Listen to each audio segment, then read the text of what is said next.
Mr. Jacobem Fassem. Yes. Good evening. Warmly welcome here in Thank Brno. you. Thank you very much. In Brno University of Technology. Thank you. You are here as a part of a delegation from Israel. You represent here startup accelerator Etobi. And today and tomorrow you will meet with representatives of our university and we will discuss about possible cooperation in a field of startup companies. I will elaborate a little bit. Also, I'm covering venture capital, which is complementary to the startups. Startups need finance. The finance comes from funds. The funds in Israel for venture capital is venture capital funds. Okay, that's very important. So Etobi is a cultivation house for startups, and he explains everything. But those startups cannot exist and cannot be guided and cannot develop without finance. And the finance comes from equity. And the equity in Israel for the high-tech business is private equity, very little governmental equity, most of it is private equity, and it's under the form of venture capital funds. Okay, thank you for this explanation. Before we start with questions, maybe short introduction about you. I Googled website and I found a lot of interesting information about you. I know that you studied economics and international affairs from Hebrew University. That's correct. You served Israeli Defense Forces for 3 years. Yes. And then you were for a very long time in diplomatic services. That's correct. And I can see here that you were in Austria, Croatia, Czech Republic, Hungary, Japan, South Korea, Netherlands, Taiwan. Right, I was ambassador in Taiwan. And you helped to establish Austrian Israel and Czech Israel chambers of commerce. I established a chamber of commerce, bilateral chamber of commerce in Czech, still exists, in Austria, in Japan, in Korea, and several countries. Okay. And you were also CEO or president of startup companies and in companies that are involved in research and development. Still in about 20 companies. About 20 companies. Okay. So now some questions. Please. I read this book. Okay, Startup Nations. Yes. Story about economic miracle from Mr. Senor and Singer. Yes. And it's a very interesting book. And actually, how you do it in Israel that you are so successful? What's the miracle? Where it is? Well, first of all, two interesting issues. This book, once it was printed, it was already an old book, almost not relevant, because everything is moving so fast in Israel. And the idea, Israel is a small country, isolated around. We don't have any raw materials, and we don't have any big industries. So in order to develop, we had to go into education. When you go into education, you can choose which path you're going after. You can become a lawyer, you can become a doctor, or you can look at international trends in the world and see what to study. And the majority of the youngsters in Israel in the last 20 years went to study computers and related physical, I would say, subjects. And all of them are subjects that may lead later on to an idea of why not establishing our own company. I speak about the youngsters. And a youngster cannot establish a company unless he gets assistance. And the government of Israel was smart enough 25 years ago, roughly 25 years ago, to establish a fund, first fund in Israel, equity fund. The target of this fund was to finance, to subsidize, and to help youngsters which are coming with new ideas. Such a fund does not exist yet in the Czech Republic.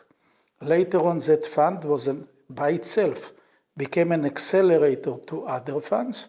The governmental fund dissolved and other private funds came up. Right now in Israel we have 180 venture capital funds. It's more than what you have in England, Germany, and France together, just in Israel. Those funds are raising between 10 to $25 billion annually, and all of it goes to startups. Now, startups, what is startups? It's a very easy idea to explain.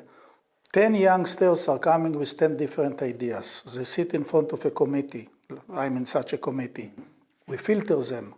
And out of the 10, we're choosing 1 or 2 or 3 that we think that they may have an idea that if it will be cultivated correctly, it may become a commercial business that someone in the world, as wide as possible, has a need for it. So we are interviewing, we have in Israel ongoing about 5,000 startups all the time. What am I calling ongoing? We have about new 1,000 or 2,000 coming up, and another 1,000, 2,000 which are leaving the place. So we have a source of 5,000, and we are interviewing them. For example, together with A2B Accelerator, in the last few months, we interviewed 600 startups. And out of the 600 startups, we chose only 70, which means 600 groups of youngsters came up with their ideas, but we chose about only 10% of it. And that 10% is being cultivated. And out of this 10% which is being cultivated, again, maybe 10% is successful. Mm-hmm. So it's a very strong, I would say cruel even, elimination process, but the success is tremendous. Mm-hmm. I work now with some startups in Israel with youngsters that started 5 years ago, 4 years ago. Those startups are worth between $2 to $10 billion, a startup of few youngsters that started as students. Mm-hmm. And actually, it's very maybe strange when you think about it.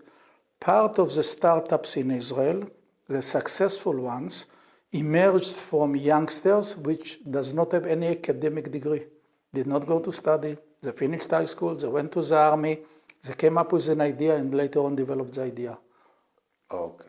So an academic degree like I have, you have, and you have, whatever, is not a necessity to come up with a successful startup. Sometimes it's just a brilliant idea that you can dream about at night, wake up in the morning, or to see a solution and think that you can approve the solution, etc.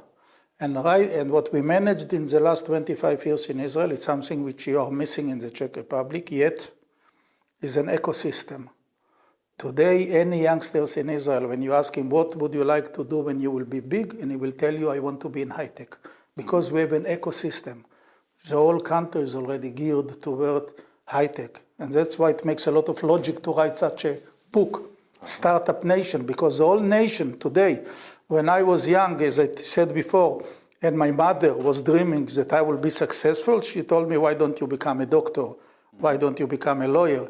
Today, parents in Israel, when they cultivate their children, they tell them, go to high tech, become an engineer. Okay.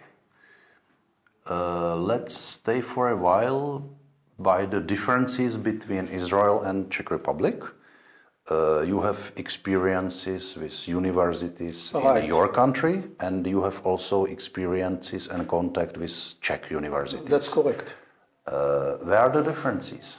Where do you think we are good? Where we I think the universities in the Czech Republic are excellent. I think you have here very good professional manpower.